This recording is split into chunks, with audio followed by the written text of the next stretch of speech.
Today, we're going to be talking about how do you start a gaming community? How do you start an actual community as a streamer? Now, this is probably by far one of the most challenging things to do, but it's the most rewarding, and it's what's going to determine whether or not you're going to be successful as a streamer. So when I'm talking to somebody that's just starting out, of course, you want to make sure that you understand the basics of how to get started streaming on a platform, whether that be YouTube, whether it be Facebook, whether it be Twitch. But at the end of the day, you should always in the back of your mind be thinking about, okay, where is my community going to live? Where am I going to have that home where it's going to be for me and my community? Now, having followers on Instagram, having followers on TikTok, having subscribers on YouTube, that's not a home for your community. There needs to be a place for you to be able to go deeper and to be able to have access to those people. So when you talk about a community, what platforms are currently available for you to be able to do that? So of course, if you're a gamer, Discord is probably the most familiar to you, but you have options for Facebook groups. You have options for Telegrams, WhatsApp groups. So many options for you to be able to create a community, but it's so important for you to do that. Now, one of the hardest thing for you to be able to do when it comes to building a community is when you're first starting out, you don't have anyone who's actually watching you, or you may not have anyone who wants to support you. But just because of that doesn't mean that you shouldn't have a community that is available or a home that's available for you to be able to recommend and send people home. If you've been watching the last 5 days of the streaming series, then you know how important it is for you to be able to focus on, one, creating content, making sure you're prepared, making sure that you're operating in a sense where it doesn't matter whether you have viewers or not, but you're activated and ready to create that content, because over and over again, I say it, that your growth does not happen when you live stream. Live streaming is not what makes you grow. It's your content. The live stream aspect of it is an opportunity for you to be able to get connected, to go deeper with your audience, to have that real-time engagement. So a lot of times I get a question of like, hey, I really don't have the time to be able to stream. That's fine. You want to be able to create that content, but just creating content alone is not going to help you grow. You need to have a place to be able to send somebody. So you need to build a Discord channel as soon as you can, or a Facebook group, or have a community. Even if you don't have any kind of viewers, there needs to be a way for you to be able to tell your viewers, hey, even in your content, hey, thank you so much for tuning into my live stream today. If you guys want to be able to continue to hang out with me or get closer and get more about what it is that I'm doing, go ahead and join my Discord community where you guys can connect with me directly. Go ahead and join my Facebook so you can get connected with me correctly. If you're doing a video, make sure you mention that.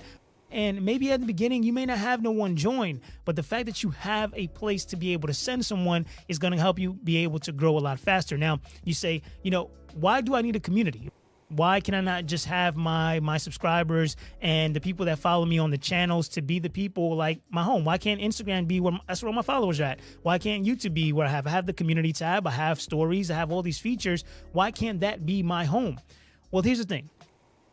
On these platforms, you're going to have so many people that are going to be promoting and pushing for that attention. And when I say attention, think about this. If I drop a video right now, you think I'm the only one that's dropping a video right now in this moment? There's probably thousands of other creators that are dropping videos. And if last time I checked, I don't just subscribe and follow one creator on YouTube. I have multiple people that I follow, and I'm pretty sure it's the same for you on other social media platforms.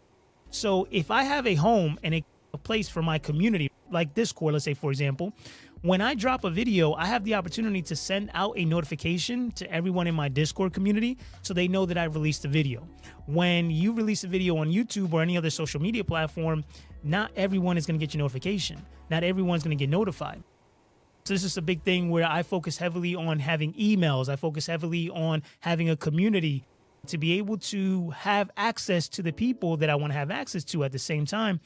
It's going to be people that want to connect deeper with you. So when I say, how do you start a community? Step number one is to go ahead and just find the place where you want your community to live, right? You have two options. You have Discord and you have Facebook group. Those are the two easiest, but of course, there's plenty others. Once you have that community set, step number two is to fill it with information. Whether it be information about you, your story, your pets, things that you enjoy, what your stream is about, your schedule. Fill it with content, okay? Step number three, talk in your community daily, frequently, consistently. If there's a leaderboard in your group, let's say, for example, if there's a leaderboard like Discord or in your Facebook group, you can see who the highest chatter is. You should forever be in the top 5, regardless of how small your community is. You need to be the leader. You need to be the one engaging and commuting in there. okay, well, Curry, I don't have people. Like, I have 0 viewers. Nobody watches my videos. Why would I have a community and spend that time? Well, you need to build a consistency in that muscle memory to know that my goal is to build a community. The only reason why I'm going to succeed is if I build a community. And I need you to get that into your mind, that all of your actions that you're doing needs to revolve around you building a community. So once you're constantly, consistently engaging in that community day in and day out, now what you want to do is number 5 is you constantly want to go ahead and promote that community in all of your efforts. Now, I'm not talking about going out there and just spamming, hey, join my community. Hey, join my community. That's not what we're trying to accomplish here. What you want to do is you want to find the moment to be able to go ahead and ask people to join you. So a great opportunity for this would be at the end of your live stream, or at the end of the video, or in the middle of your video.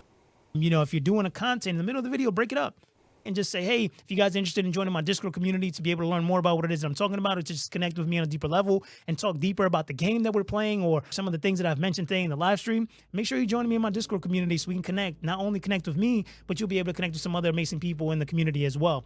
Boom. Then at the end of your video, same thing. Hey, if you guys enjoyed this video, make sure you guys join in Discord, join the Discord community to let me know what you thought about it.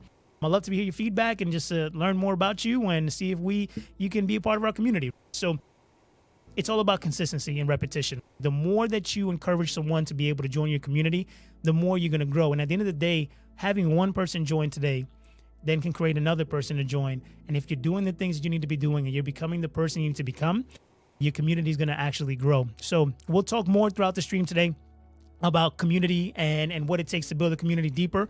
But for the nutshell, what I really wanted to accomplish there is to let you know that building a community and having a home free community should not be a last thought. It should be the first thought. I would prefer you to start building a community before you even go buy streaming gear, before you even decide to start streaming, before you even decide to start creating content. I would rather you start a community and start pulling people into that community before you do anything else, because it's going to be the lifeline of your stream and your content.